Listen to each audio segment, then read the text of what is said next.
Hi అండి, welcome to శుభమస్తు. అందరికీ ఈ తొలి ఏకాదశి శుభాకాంక్షలు.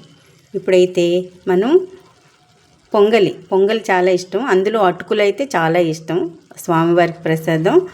ఇప్పుడు అయితే మనం అటుకులతో చక్కెర పొంగల్ చేసుకుందాం. ఫస్ట్ నేను ఏం చేస్తానంటే పెసరపప్పు నూనెలో కొంచెం డ్రై రోస్ట్ చేసుకోవాలన్నమాట. పొంగల్కి మనం చేసుకుంటాం కదా, అలాగే డ్రై రోస్ట్ చేసుకొని ఇదిగో 1కి 3 వంతులు నీళ్ళు పోసి ఇలా ఉడికించేసుకున్నాను. ఇప్పుడు దీంట్లో నెయ్యి వేసి వేయించుకున్న అటుకులు ఉన్నాయి కదా, దీనిలో వేసేద్దాము. పప్పుతో పాటు ఉడికిపోతాయి అన్నమాట, ఎంతోసేపు ఉడకక్కర్లేదు. మనం పప్పు ఎంత వేసుకున్నామో అటుకులు కూడా అంతే వేసుకోవాలి, బెల్లం కూడా అంతే వేసుకోవాలి. దానికి డ్రై ఫ్రూట్స్, యాలకుల పొడి ఇవన్నీ. ఇది ఇలా ఉడుకుతూ ఉంటుంది, సిమ్లో ఉడుకుతూ ఉంటుంది. మనం పేలపిండిని చేశాను నేను, పేలపిండితో ఉండలు కూడా కట్టేసుకుందాం. మూత పెట్టి ఇట్లా ఉంచేద్దాం సిమ్లో, అటుకులు కూడా ఉడికిపోతాయి. అప్పుడు బెల్లం వేసేద్దాం. పేలపిండి కూడా స్వామివారికి నైవేద్యానికి చేశాను. దీన్ని కొంచెం చిన్న చిన్న లడ్డూల కింద చేసుకుందాము. కొంచెం వేడి పాలు వేసుకుందాం, ఎక్కువ పాలు పట్టదు, కొంచెం వేసుకొని లడ్డూలు చుట్టేసుకుందాం.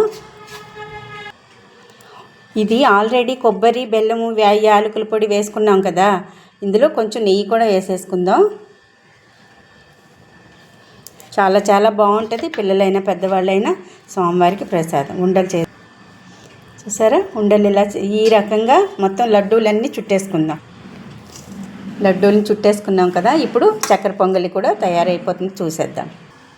ఏ కప్పుతో అయితే పప్పు అటుకులు తీసుకున్నామో అదే కప్పుతో బెల్లం కూడా వేసేసుకొని కొంచెం కలిపేసుకొని డ్రై ఫ్రూట్స్ వేసుకుందాం. యాలకుల పొడి కలిపేద్దాం. ఫస్ట్ బెల్లం కరిగిపోయింది కదా, కొబ్బరి పొడి వేసేసుకుందాం. కొబ్బరి పొడి చేసుకొని మనం పెట్టుకుంటే ఇట్లాగా అన్నీ ఈజీగా పనులు అయిపోతాయి, త్వరగా అయిపోతాయి.